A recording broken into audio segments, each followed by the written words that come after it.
Exodus chapter 1. The Israelites oppressed. These are the names of the sons of Israel, who went to Egypt with Jacob, each with his family: Reuben, Simeon, Levi and Judah, Issachar, Zebulun and Benjamin, Dan and Naphtali, Gad and Asher. The descendants of Jacob numbered 70 in all. Joseph was already in Egypt. Now Joseph and all his brothers and all that generation died. But the Israelites were exceedingly fruitful. They multiplied greatly, increased in numbers, and became so numerous that the land was filled with them. Then a new king, to whom Joseph meant nothing, came to power in Egypt. "Look," he said to his people, "the Israelites have become far too numerous for us. Come, we must deal shrewdly with them, or they will become even more numerous, and, if war breaks out, will join our enemies, fight against us, and leave the country." So they put slave masters over them to oppress them with forced labor.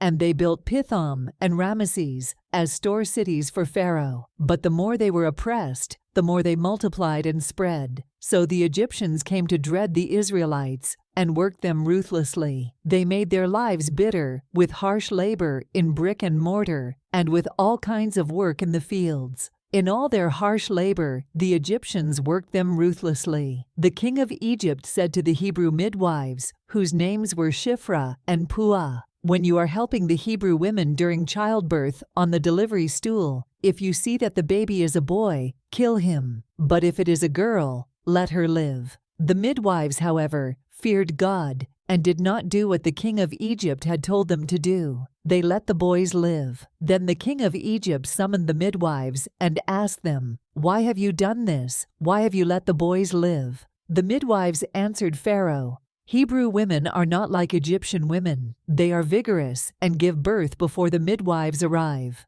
So God was kind to the midwives, and the people increased and became even more numerous. And because the midwives feared God, He gave them families of their own. Then Pharaoh gave this order to all his people: "Every Hebrew boy that is born you must throw into the Nile, but let every girl live."